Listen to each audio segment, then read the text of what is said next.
Alright, we should be live. Microphone looks good. Here, adjust my fan a little bit so it's less of a loud hum, so it shouldn't be as bad when I'm talking. Because it's not that hot back here right now, so we're back. We're working on Omo, Queen of Vesuva. We're doing the creature type matters build first. So that's going to be our focus. There is also the land types matter, where we'll be using the lands in order to accelerate into huge Eldrazi very quickly. Like, improbably quickly if we build it correctly. So that'll be the next build for her. So last time we actually went over and grabbed all of our creature type matters cards out of the list. So these are our main ones that we'll be focusing on. We might still cut one or two of them. We don't necessarily need all of them. It's possible we don't actually need Sachi now that I think about it. She is mana acceleration, and that's not really necessary when we have the land ramping and whatnot. If we're going to do mana acceleration, I think the most important one is probably the Elvish Archdruid, since it taps for mana based on the number of elves we have, but is also a lord and therefore buffing all of our creatures that get the everything counter on it, so I think that's fine. But yeah, we might be able to get rid of Sachi. The Shifting Sliver and the Serpent of the Yawning Abyss or something. Where is it? It's down here somewhere. Yawning Depths. I was close. Both make our creatures nearly impossible for non-changeling decks to block. The Shifting Sliver requires an actual sliver deck, and the Serpent requires one of the four clustered sea monster types. So Kraken, Leviathan, Serpent, or Octopus. So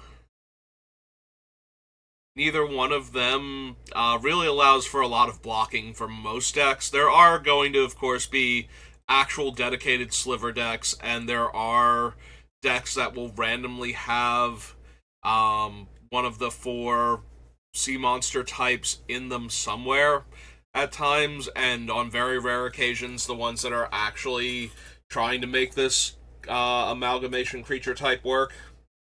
And there will be decks like ours where our creatures suddenly randomly have multiple creature types and therefore might be able to get in the way anyway because we care about creature types so much. But for the most part, these two render our creatures unblockable. So once they've been assimilated into the everything category. So those are two of our biggest payoffs. Like, we just play one of those on the turn we're ready to and then win the game. Nobody can interact with our commander. So that's one of our main ones to focus on, so we don't want to lose either of them.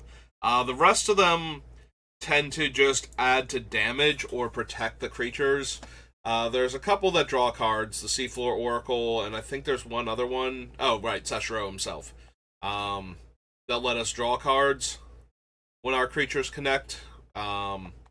But for the most part, we're just adding to damage with a lot of these, with the side benefit of whatever else their Lord effect is. So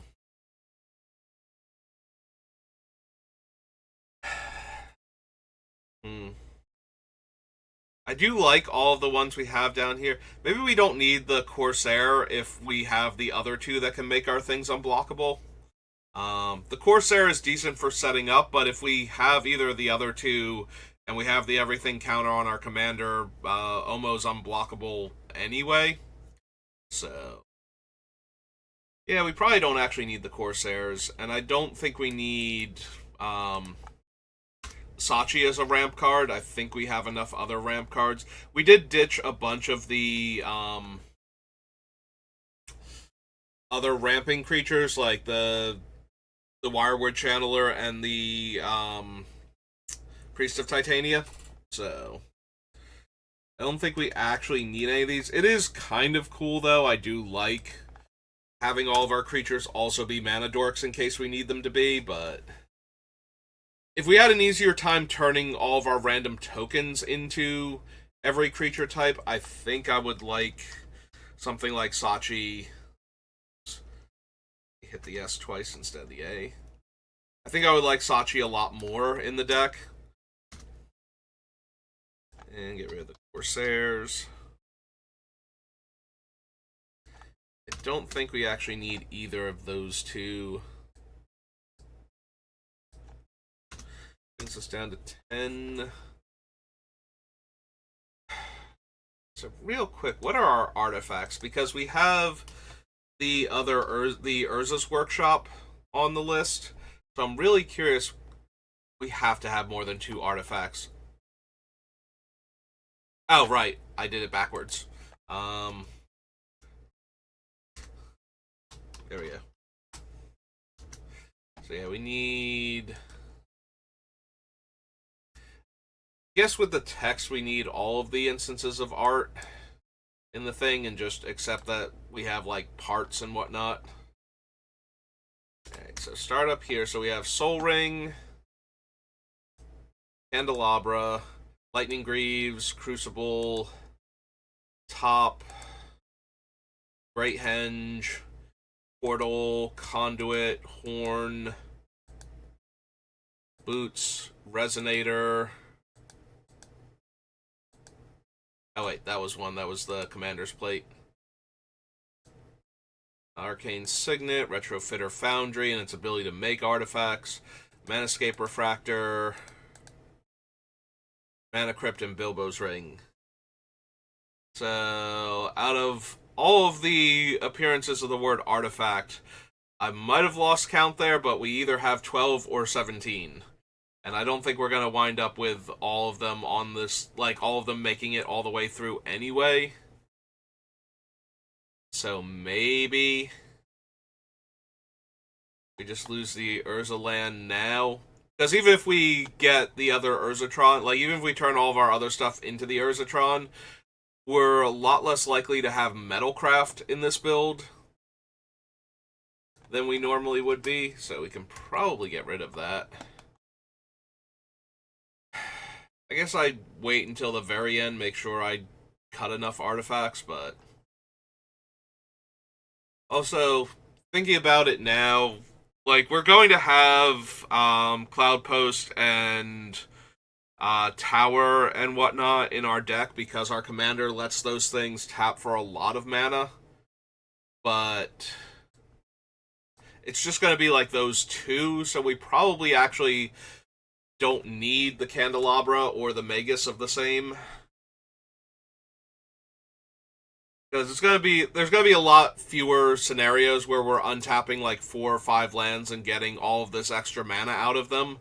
Because we only have Tower, Cloud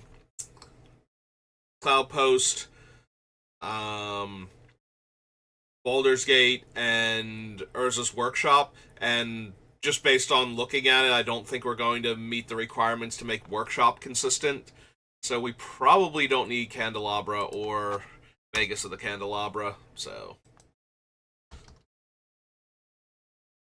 these are going to be way more likely to be like huge role players in the Eldrazi build, where we do need our lands to be untapped constantly to make huge amounts of mana early, and where we'll run the entire Urzatron because tapping for 2 is still relevant in that deck, whereas tapping for 2 is a little less relevant in this one.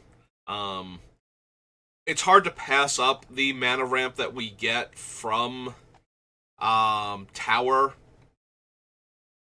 by turning all of our other lands into Urza's mines and Urza's power plants so that we meet the requirements. In fact, just turning the Tower into a mine and power plant means that it powers itself for the 3 mana, so. But I don't think we actually need these two, because we're only going to have at most 4 lands that are going to be tapping for more mana. Like, more mana that it costs to untap them. So we don't really need to use the Candelabra and whatnot to filter.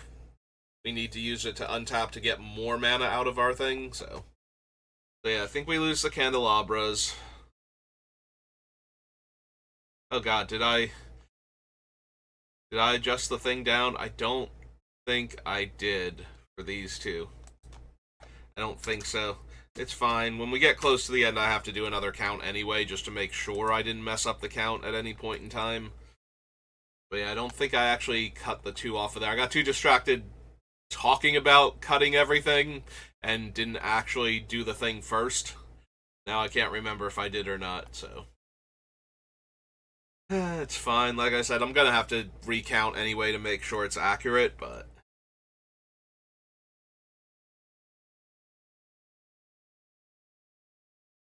Maybe I need to do something when I do these builds, similarly to how I have land in the little thing. Maybe I need to parentheses like S for spell, and then I can just use the search tool to figure out how many spells I currently have on the list.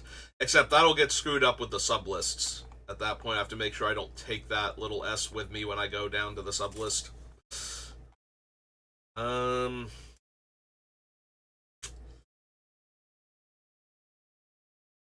Alright, so we have our mana accelerants, we have our creature type matters cards, and we have our card advantage. Probably need to do a sublist for interaction and make sure I have enough stuff to deal with our opponent's spells and permanents and such. Because I feel like we're a little light there, because I did not take a lot of the cards that I normally would that remove problematic permanents in blue and green, because there aren't a ton, but they do exist. And sometimes having the creature kill in those colors is just a necessary evil. Like, creature kill especially is the thing I think I have the least of, and I'm a little worried about. Because I don't have board sweepers either. I don't really want to add in... We have Cyclonic Rift, but I don't want to add in Evacuation or whatnot also. Survival, Crop Rotation, Sliver, Lightning Greaves. Yeah, see, none of these cards are actually interacting with our opponent's spells at all. So, you have some mild concerns about our ability to do that. Like, the counter spells are good. But if somebody sticks something underneath one of them, or I can't really afford to counter it at the time, even though I technically have the mana and the spell available, and it starts to become an issue later, I don't have the bounce necessary to force it off the table long enough for us to counterspell it later. So, if I'm forced to let a spell resolve and it becomes problematic, I don't think I have enough answers. I might even need to go back in and add something like an Oblivion Stone to the deck, just so that we have another out to falling too far behind on the board. Woodfall Primus is interaction. There's Glenalendra. Yeah, very good at killing non-creatures and countering spells with the interaction that I currently have on the list. So, I have concerns about our ability to deal with everything not in those two categories. Ulamog does destroy a permanent. Are we still running him? I left him on the list because we can still do some amount of heavy ramping shenanigans, but I don't think that's actually as much of a thing as I started off with it being. Like, we cut a lot of the very fast mana ramp.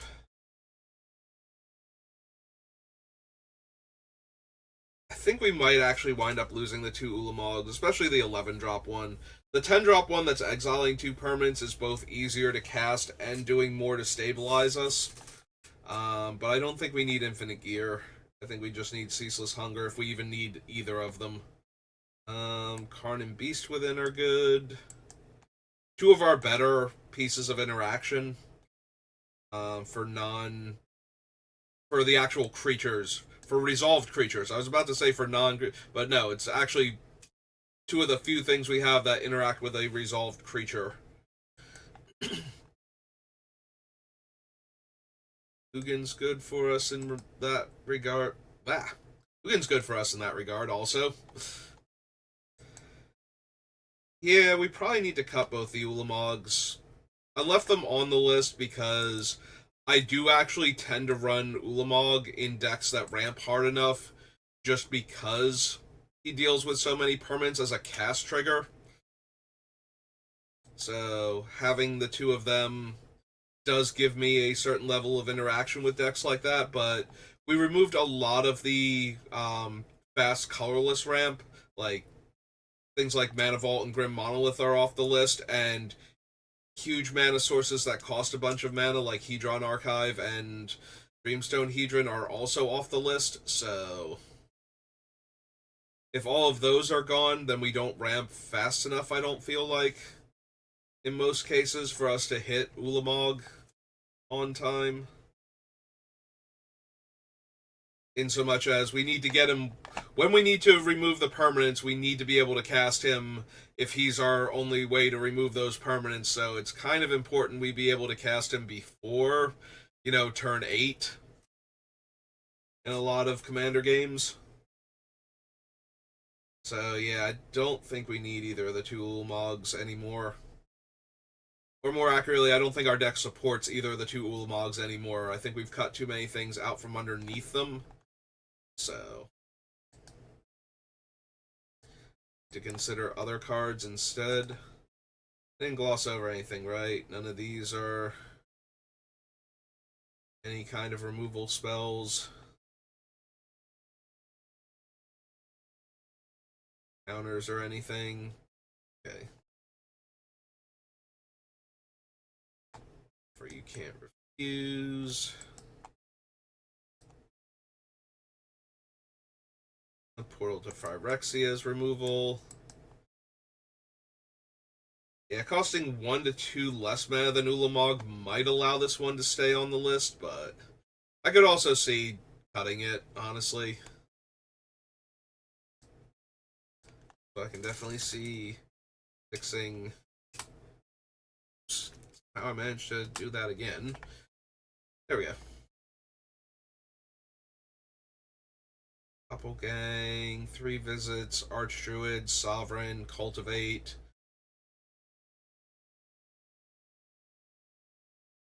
No. Sovereign. I mean, Sovereign does destroy artifacts and enchantments, so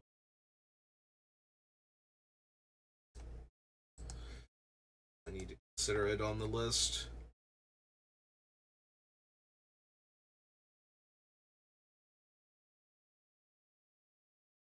Vladimir or Nadu for this one. Commander's Plate, no. Progress, yes.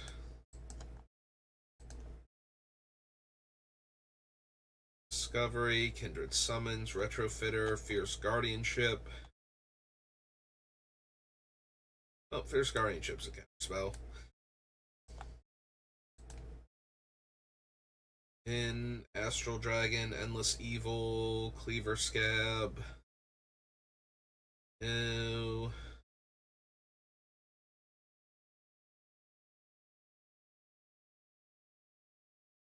And no. Okay. So this is all of my actual interaction. Wait a minute. I don't remember grabbing Force of Vigor, and I don't see it here. Doing that thing again where I glossed over one of the cards, and I'll figure it out later. But it's kind of really important that we have that on the list, so... Yeah, there it is. I got distracted by Expropriate when we were going past it. I was going to make a joke about how it's not actually removal because we don't get to control if the opponent actually lets us steal the thing we need dealing with. But... Alright, so this is our interaction.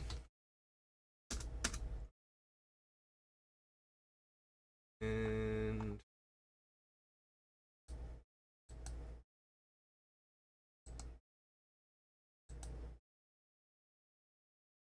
Nope. How did I accidentally do that? Okay. That off the list. Oh, I accidentally hit the paste button.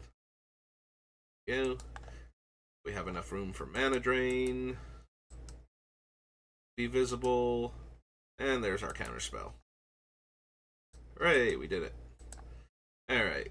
Active Negation, Primus, Archmage, Terastodon, Beast Within Incarn, Rift, Ugin, Disallow, other Ugin, Offer,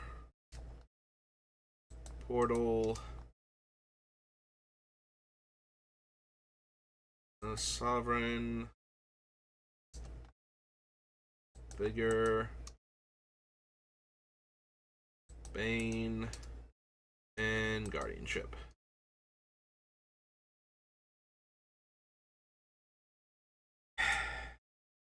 Alright, so even with all of the big colorless ramp artifacts gone, Bane of Progress still feels a bit like it's hurting us while hurting the opponents, so probably don't need that one.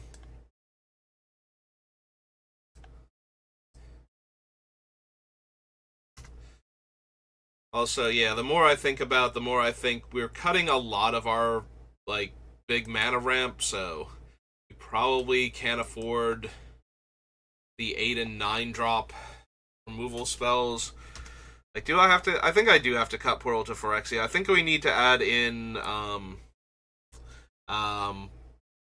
god, its name went out of my head, the Mirrodin one, Oblivion Stone. I think we need to add that in to make up for some of the interaction that we're losing.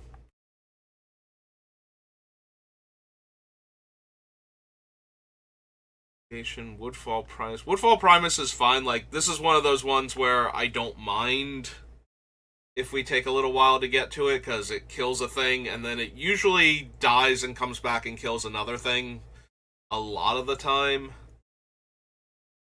So, Woodfall Primus is fine, but I think pushing past it into, like, the 9 mana category is where I really don't want things. And I don't think we need a Terastodon and the Woodfall Primus.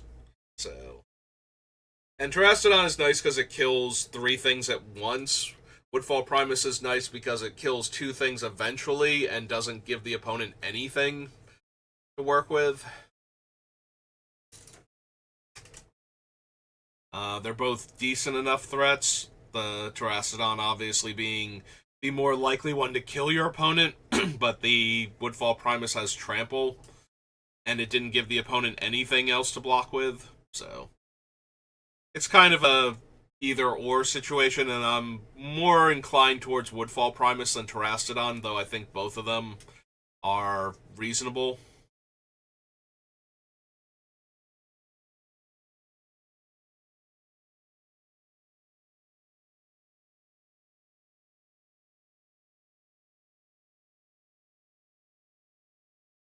Summary Dismissal still on my list because I don't see it here. Yeah, it is.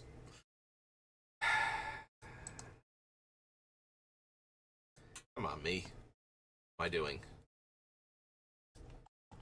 I'm like, wait a minute, didn't I have Summary Dismissal on this list also? And the answer is yes. Yes, I did.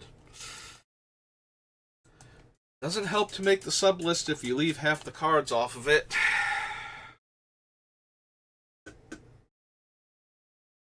Okay. I drum my fingers angrily.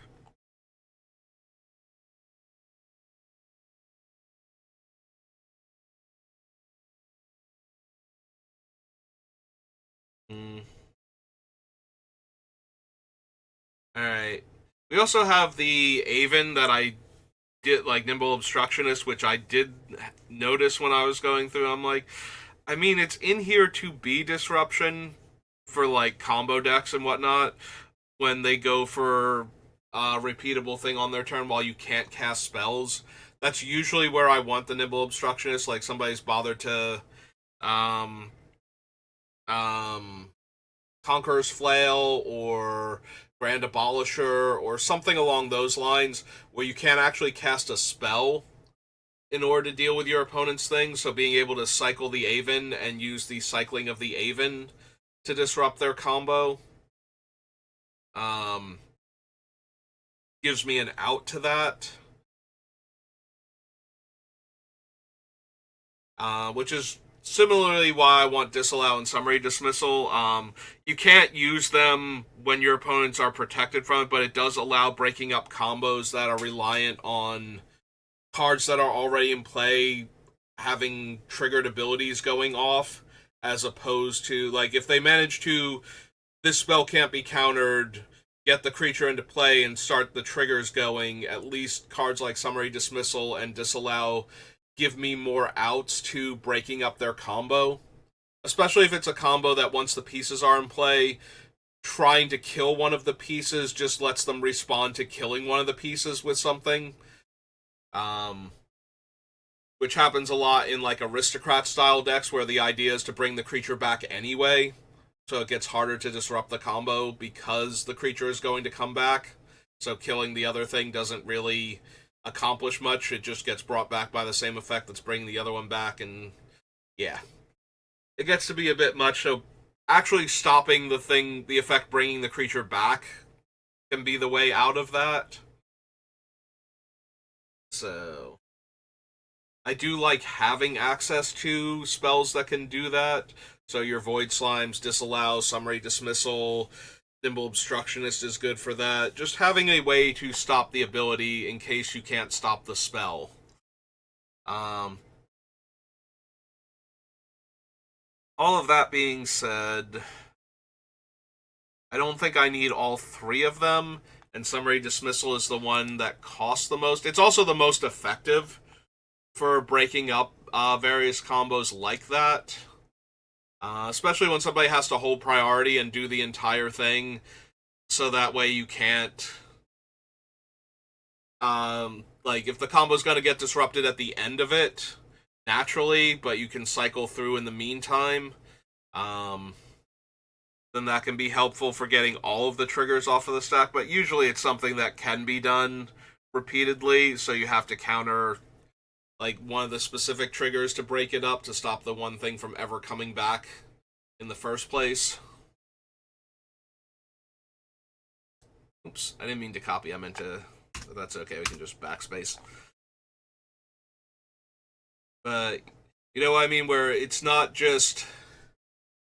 the creature, like, if the creature is going to cycle through the graveyard anyway, a lot of times killing the creature isn't good enough because whatever effect is letting them cycle it through the graveyard can probably save the other combo pieces also. It's stopping the creature from coming back in the first place, so that way the effect that was going to bring it back didn't happen, and now they have to figure out a new way to get it back.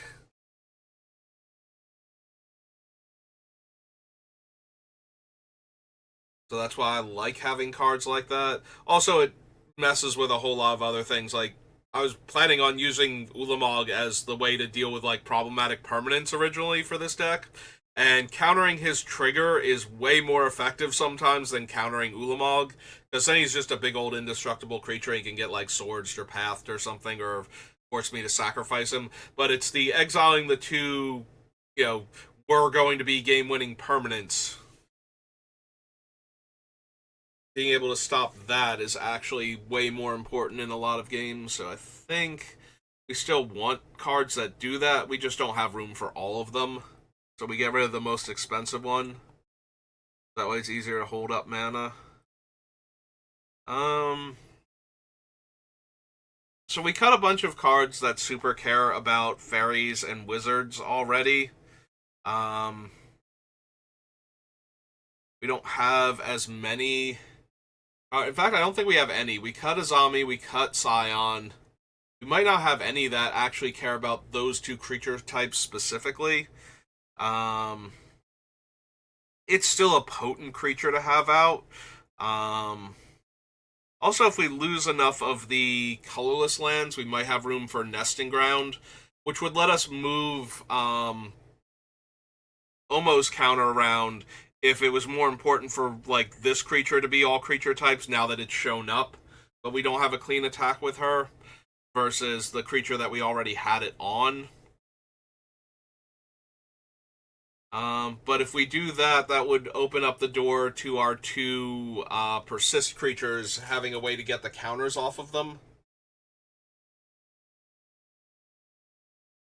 So maybe we keep Glenelendra for a little while longer.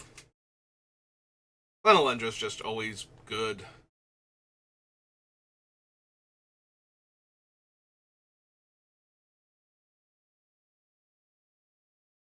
I really like an offer you can't refuse in Commander because it's so cheap. But we do have multiple free counter spells on the list already. So I think we should lose either an offer or Pact of Negation. And considering that our deck does need our commander to be in play for some of the other stuff to work, I think it's important that we have the one that's free over the one that's incredibly cheap. Although that might be an argument for cutting like actual counterspell instead. Is because it's easier to hold up the 1 mana for an offer rather than the 2 mana for counterspell. While putting down something like the Serpent of Yawning Depths. And then going, okay, I'm going to attack with all my stuff now that's unblockable. And then they try and kill either it or our commander to stop all of our things from being Sea Serpent, Octopi, Kraken, Serpents. I said Sea Serpent twice. Sea Serpent, Kraken, Octopi. I've forgotten the 4th type. Sea Serpent, Kraken, Octopi.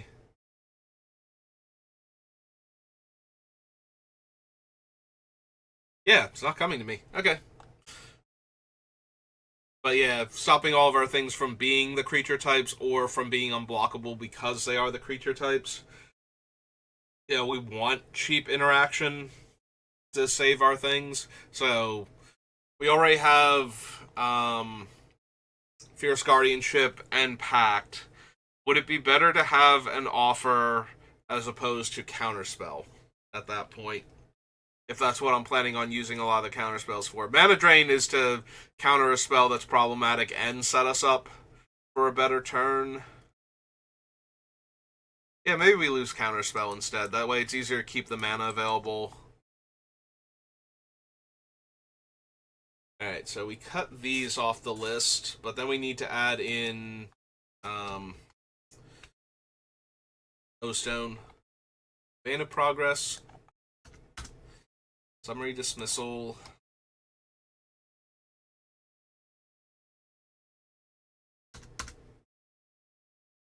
Portal. That was convenient. I was thinking it's like, great, we're going to go through the 3 portal sets first, but if I put in Phyrexia, then we just go to New Phyrexia. And so neither one is particularly helpful. A Terastodon.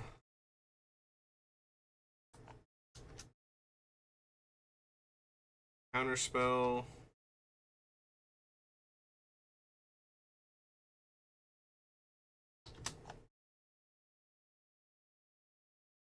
Alright, counterspell is 1 word.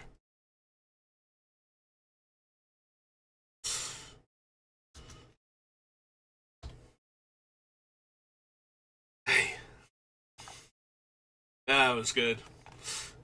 Okay. I just like how it goes to, it's like, oh right, counters. I have the word counter in here so many times. They had a spell in one of the first unsets called Ambiguity, where it talked about countering spells and putting counters on things at the same time. And like, okay, then we'll just make it counter spell. No, wait, it's 1 word, counter spell, and we're misspelled, and yeah. No, I was amused by that. I don't know if you were. Probably not. Very amusing to me that I'm going through all this trouble and...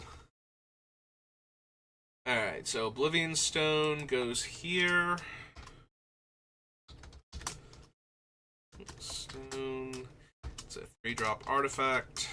So we have 1, 2, 3, 4, 5, but we only lose 4. Brings us down to 104. Alright. Actually, yeah, let's go back down there. Grab the Oblivion Stone, put it with the interaction list so that we have it.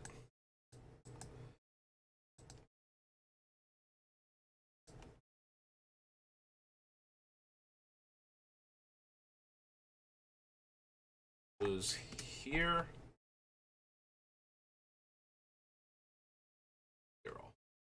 Okay. We have 1, 2, 3, 4, 5, 6, 7, 8, 9, 10, 11, 12, 13, 14, 15, 16 pieces of interaction. So we probably need to lose like 1 or 2 more.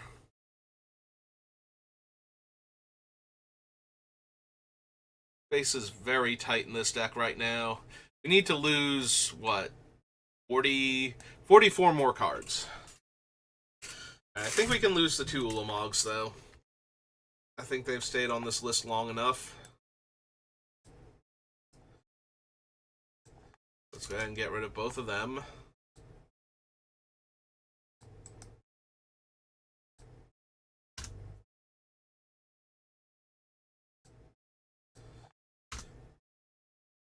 Yeah, they're just too expensive for what we're doing. Like, we don't have the mana ramp we were going to have originally for them, so...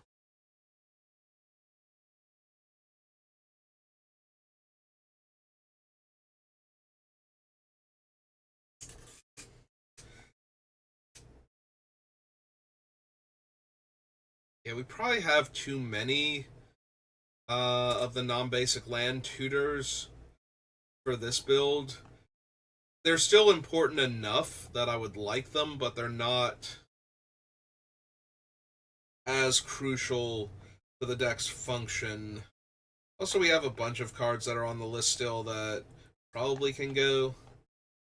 Like, I don't think we need the one that gets basic, that turns all my cards into basic lands. I think that's too cute of a trick with this deck. We only have, like, 4 cards that search for basic lands. Right? Look at the... Here, we got rid of Candelabra. So, for ones that actually get basic lands, we have Kodama's Reach, Sakura Tribe Elder,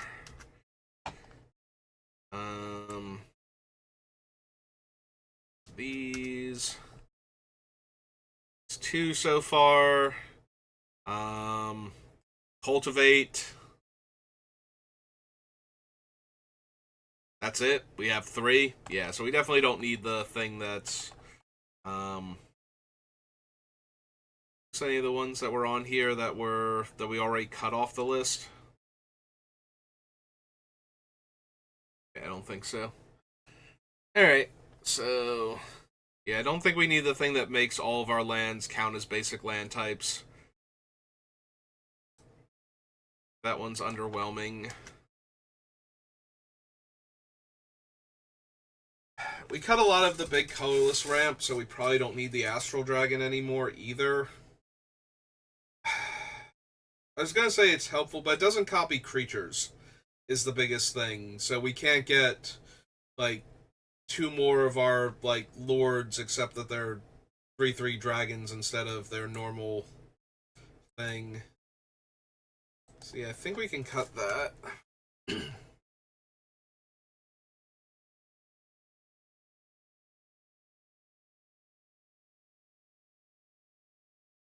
We cut a lot of the other, like, the best Manascape Refractor is going to be another copy of Cloudpost, and a lot of the time it's barely going to be more than Urza's Tower. And if we were going to run another Urza's Tower effect, we would rather just have, like, a Grim Monolith or something. So we can probably cut the Refractor.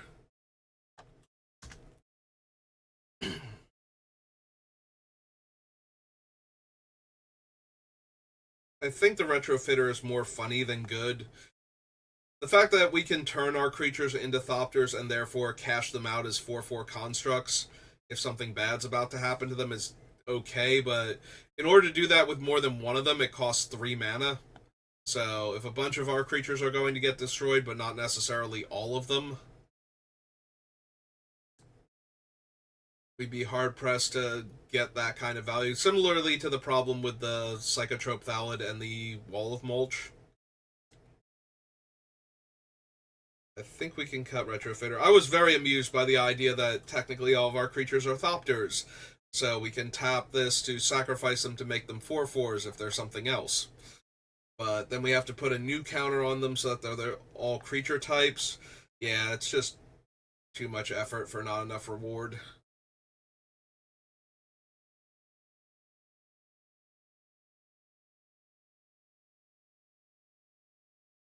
I think I'd rather have Reap and Sow and whatnot than Tempt with Discovery, all things considered.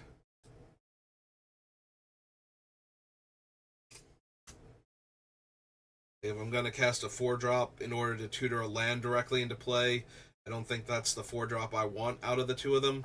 I mean, it's nice that if the opponents do it, I get to do it too, but once we have, like, the 3 that make more mana than normal that we're actually going to be running, I don't think we need any more past that.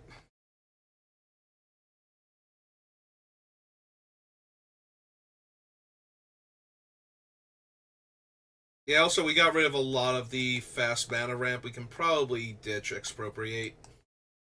It's funny, but and absurdly powerful, but we're not casting it as consistently as I would like as a 9 mana sorcery.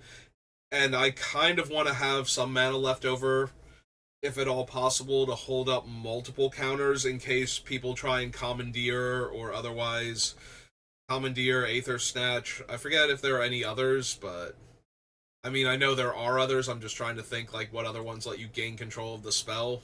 That would be terrible. Um, Wild Ricochet would be pretty bad.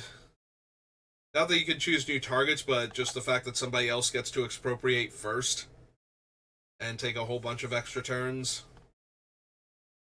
Steal stuff, because we can only steal one thing per player, so if somebody's already stolen the best things, then we don't get to really steal all that much. But yeah, Expropriate is one of those cards I want to make sure I'm resolving and nobody is interacting with negatively for me. That way I don't have to defeat somebody else who has functionally cast Expropriate now. Does that mean we lose the Doppelgang? Also, Doppelgang is not double X, it's triple X.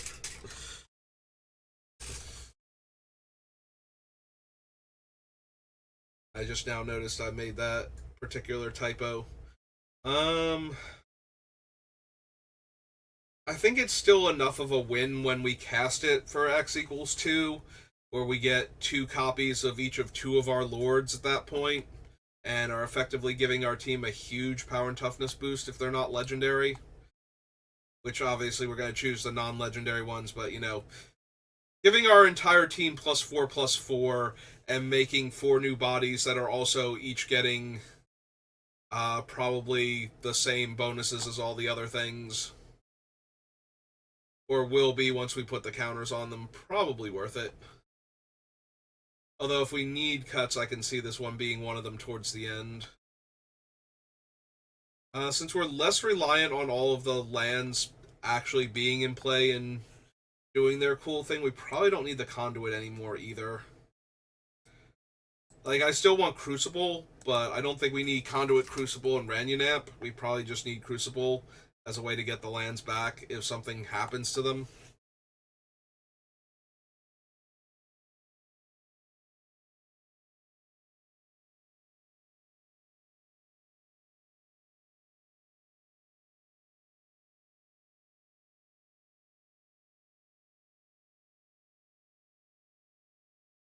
I have to double check and see what things we can get with Bring to Light, whether or not this is still worth having in the deck.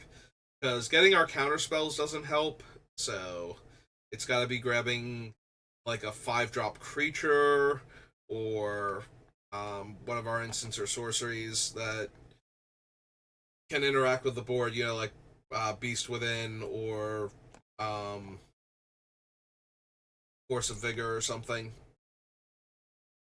Getting the counter spells doesn't actually do anything.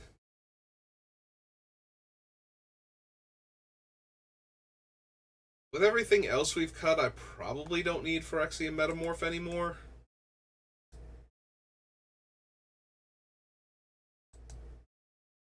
It's up to 8 cuts.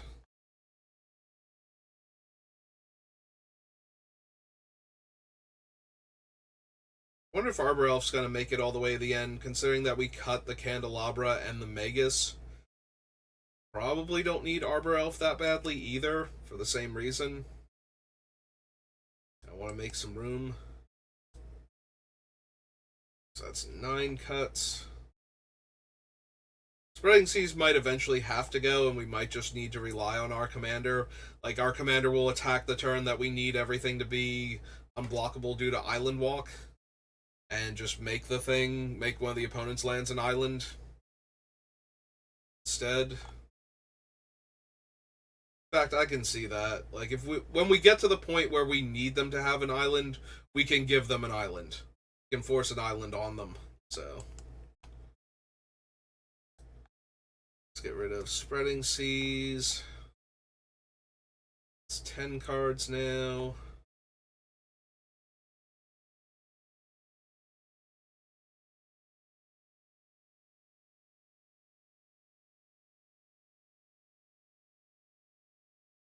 I mean, the patron does have the sacrifice another creature to discount it.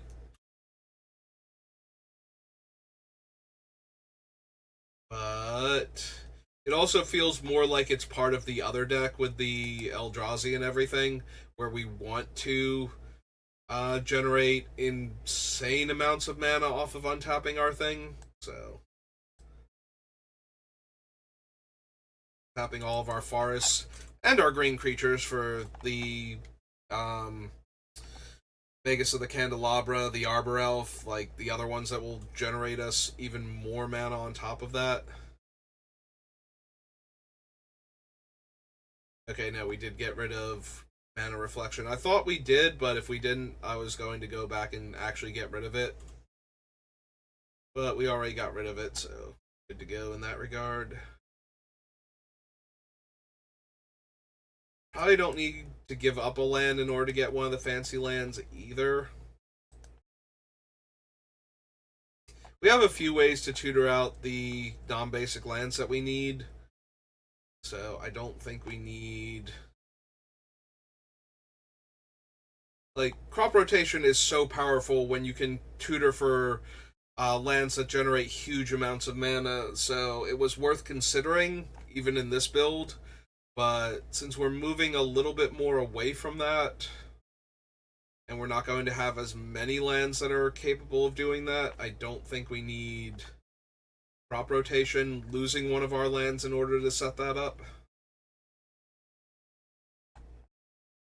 Alright, so how many cards do we actually have that I've just cut now? Copy this. So there are 12 that we actually cut. Brings us down to a nice even 90.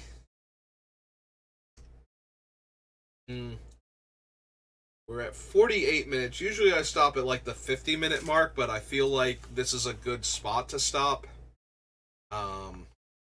We made a lot of good cuts today, I think, for the deck. Like, actually smoothed out some of its issues. Like, O-Stone being in there, getting rid of things like Bane of Progress that just don't do what we actually need them to do, or can be a hindrance, is probably for the best.